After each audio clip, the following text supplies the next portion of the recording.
नमस्ते बिटिया, हमेशा खुश रहो बिटिया। Myself, JVN Dr. Ritu Sharma, Assistant Professor, Department of Gynae-Obs, Faculty of Homeopathic Science, Jyoti Vidyapit Women's University. Today's session is postnatal care.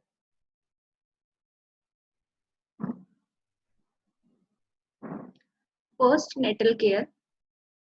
Postnatal care includes systemic examination of the mother and the baby and appropriate advice given to the mother during postpartum period. The first postnatal examination is done and the advice to given on discharge of the patient from the hospital. This has already been discussed in management of normal puerperium. The second routine postnatal care is conducted at the end of 6th week postpartum. Aim and objectives: to assess the health status of the mother, medical disorder like diabetes, hypertension, thyroid disorder should be reassessed. To detect and treat at the earliest any gynecological condition arising out of obstetric legacy. To note the progress of the baby including immunization schedule for the infant to improve family planning guidance. Procedure: the examination of the mother, advice given to the mother. Examination of baby and advice examination of mother. Routine examination includes recording weight, pallor, blood pressure, and tone of abdominal muscles, and examination of the breast. Pelvic examination should be done only when indicated. The following should be noted, that is, a cervical smear may be taken for exfoliative cytological examination. If this has not been done previously, and insertion of intrauterine contraceptive device may be done when desired. Laboratory investigation, that is hemoglobin, depending on the clinical need, may be advised. Examination of the baby. This should be conducted by a pediatrician. In this respect, a well-attended and well-attached baby postpartum until an absolute necessity. The progress of the baby is evaluated and preventive and curative steps are to be taken. Immunization to the baby is started. Active given general. If the patient is in sound health, she is allowed to do her usual diet. Second is postpartum exercise may be continued for another 4 to 6 weeks. Vaccination, MMR, hepatitis B.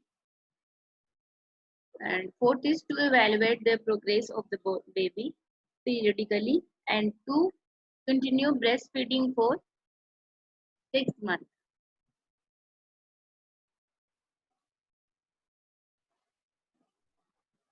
Management of aliments.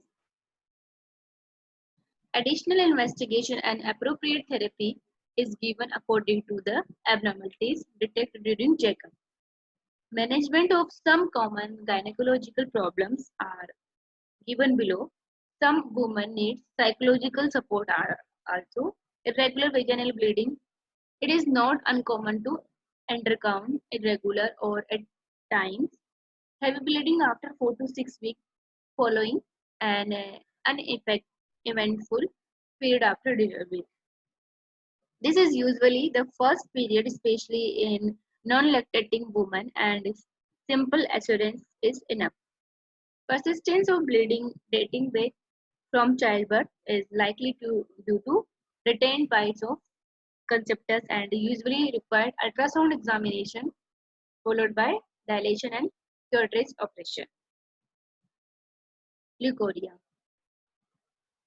Leukorrhea profuse white discharge might be due to ill health, vaginitis, cervicitis, or subinvolution. Improvement of general health and specific therapy care to care the condition. And next is cervical ectopic erosion made during this period without any symptoms should not be treated surgically. Hormone-induced ectopy during pregnancy takes a longer time, about 12 weeks to regress. Thus, asymptomatic ectopy should be examined again after 6 weeks and it, it still persists. Quadritation is to be considered. Backache. It is mostly due to sarco-like or lumbosacral strain. Backache over the scrum is likely due to pelvic pathology, but but if it is over the lumbar region, it might be due to an orthopedic condition and is often relieved by physiotherapy. Retroversion seldom procedural backup if associated with subinvolution with symptoms and if accessory is inserted after correcting the position and it is to be kept up about 2 months.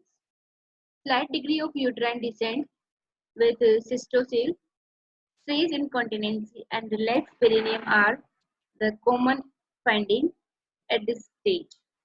These can be cured by effective pelvic floor exercise.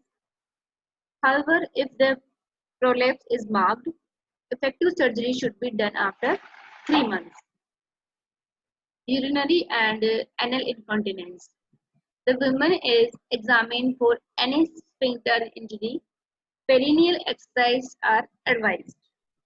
Women with persistent symptoms after 6 months need special investigation and surgical treatment. This session is powered by Digital Version 2.0. I hope you are satisfied with my digital session. If you have any query, please mention in comment box. I will resolve it. Thank you.